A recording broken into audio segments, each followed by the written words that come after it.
কিছুক্ষণ এই চিন্তা করতে করতে ঘুমায় গেলাম। আমি স্বপ্ন দেখি হুজুর পাক অন্য একজনের সুরত ধরে, রূপ ধরে আমার আয়েশা বলতেছে যে তোরা মরবি কেন, তোরা চিন্তা করস কেন, মরবে তো অমুকেরা। সুবহানাল্লাহ জোরে বলবেন। এই যে 2 দিন আগের ঘটনা, হুজুর পাক তার আয়েশা বলতেছে তুই যে চিন্তা করস কেন, তোরা চিন্তা করস কেন, তোরা তো মরবি না, তোদেরকে কাবের পীর তাওয়াজ্জু দিয়ে ডেকে রাখবে, মরবে তো অমুক নাম করে অমুকেরা।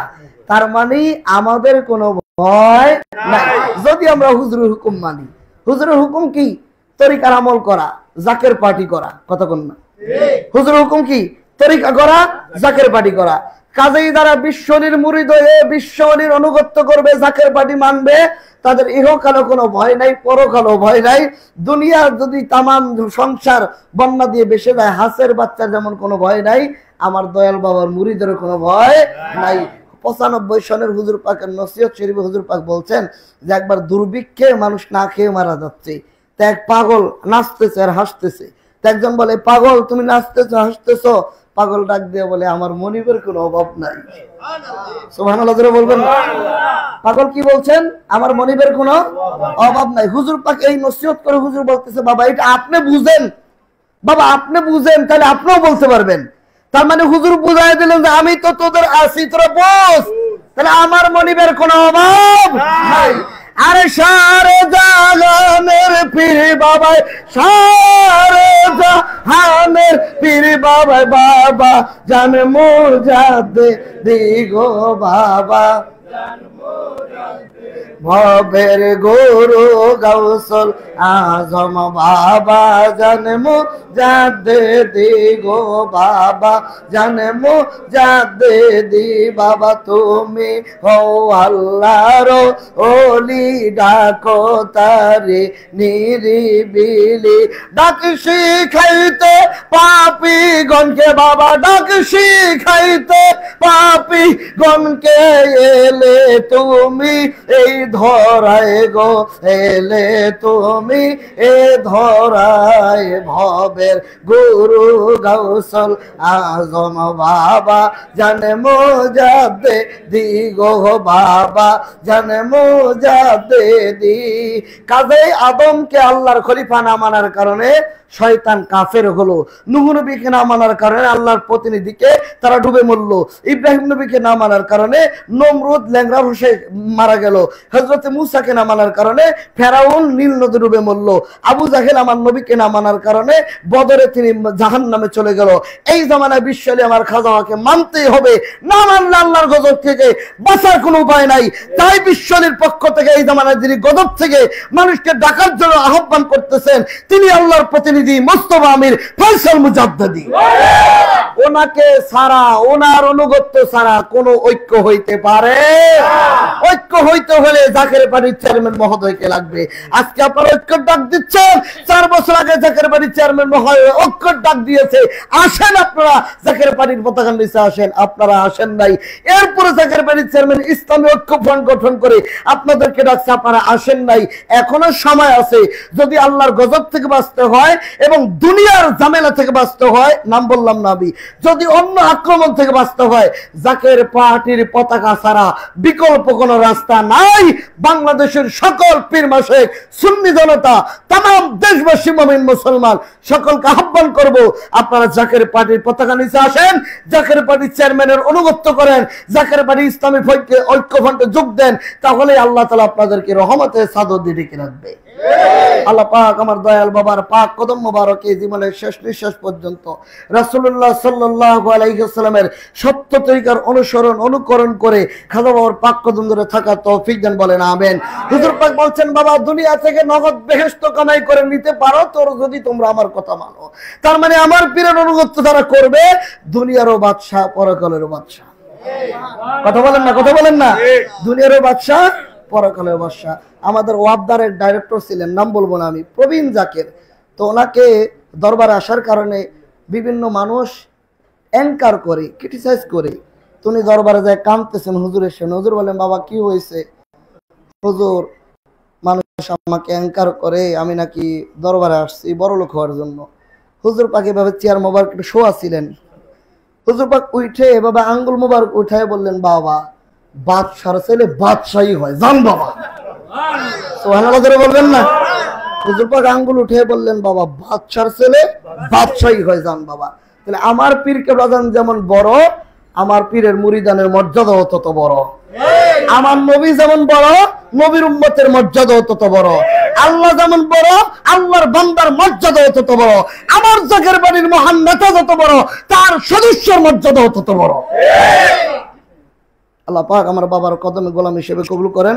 এখন আপনাদের মাঝে আলোচনা করবেন জাকের পার্টি তালাবা ফ্রন্টের কেন্দ্রীয় সাধারণ সম্পাদক মাওলানা মুফতি কাউসার আহমেদ চাঁদপুরি। মাওলানা মুফতি কাউসার আহমেদ চাঁদপুরি। আল্লাহুম্মা সাল্লি আলা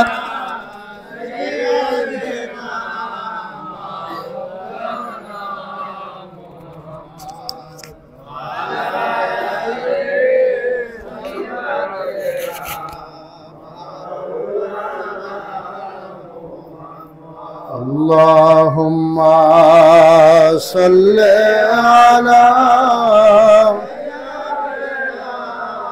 Maulana Muhammad wa ala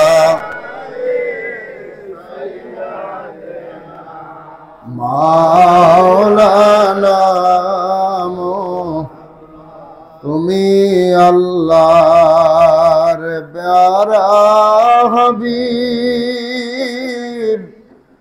তোমার তুলনা নাই গো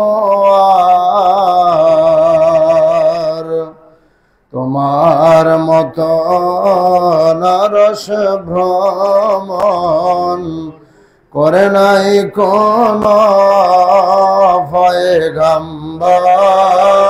আল্লাহুম্মা সাল্লি আলা সাইয়্যিদিনা মাওলানা মুহাম্মদ ওয়া আলা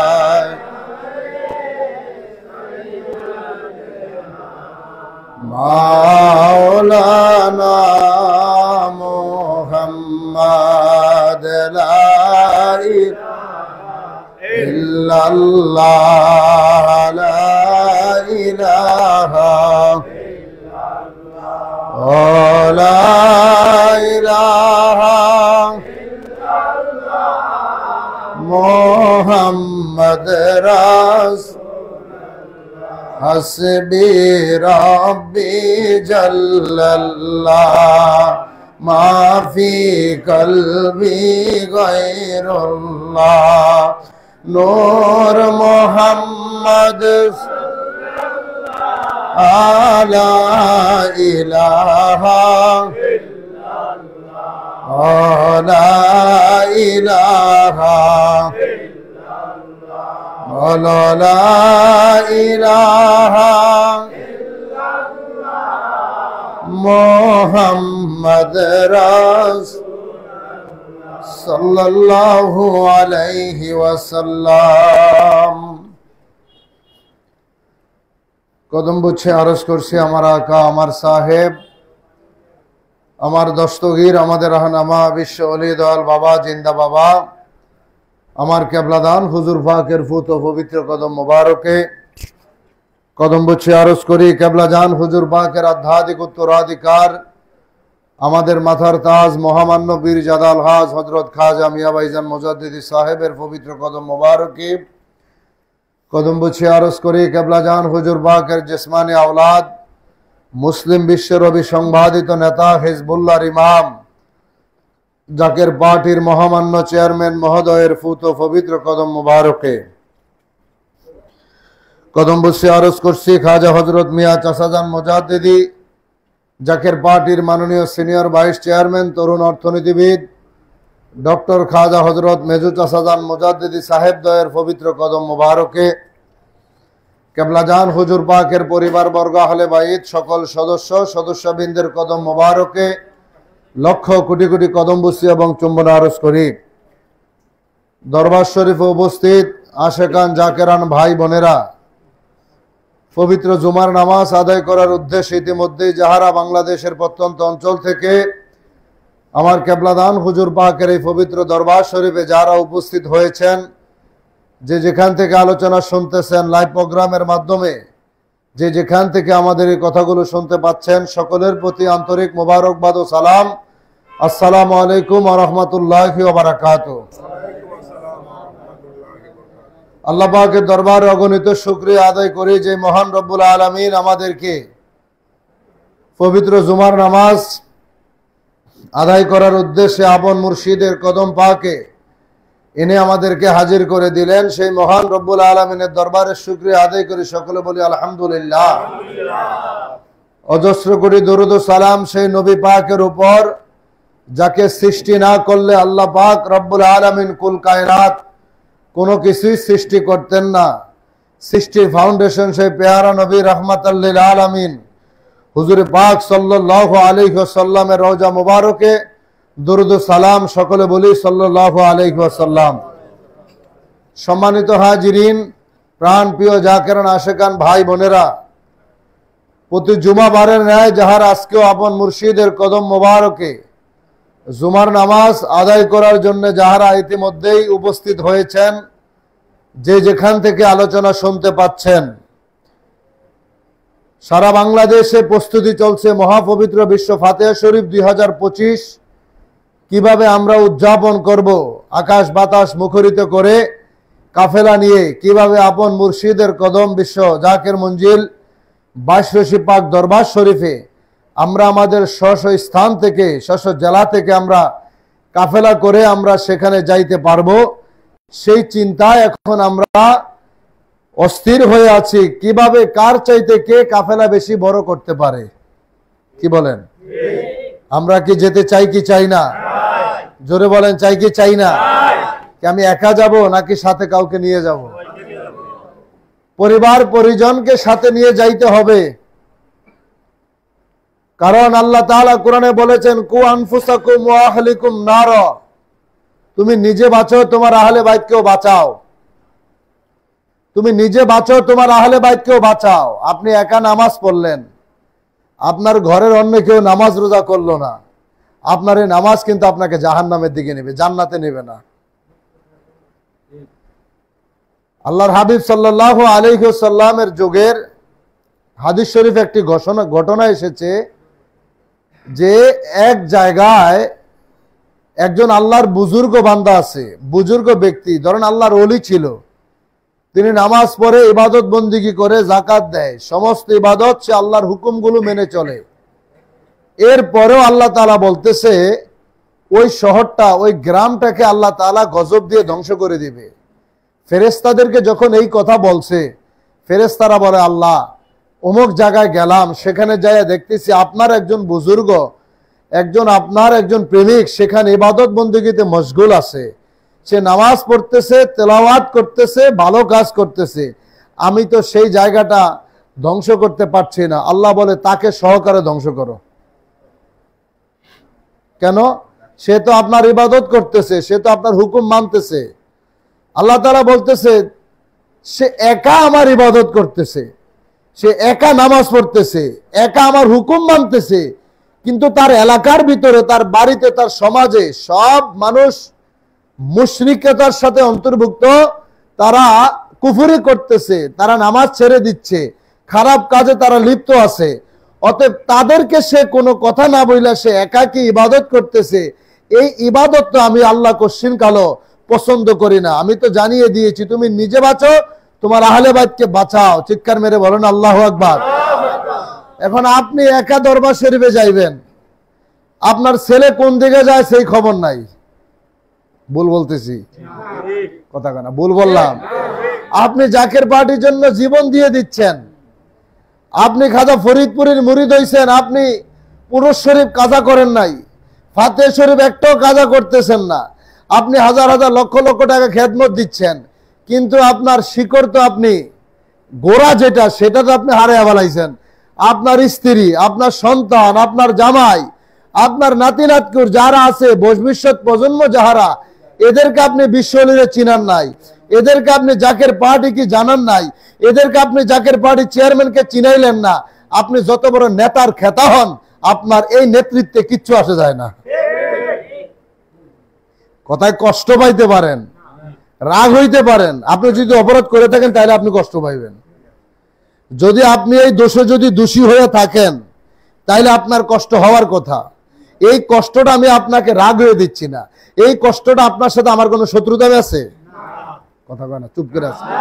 আপনার সাথে আমার জমি নিয়ে কোনো দ্বন্দ্ব নাই, আপনার সাথে আমার টাকা পয়সা নিয়ে কোনো লেনদেন নাই, বাড়িঘর নিয়ে কোনো ঝগড়া নাই, পরিবার পরিজন নিয়ে কোনো দ্বন্দ্ব নাই।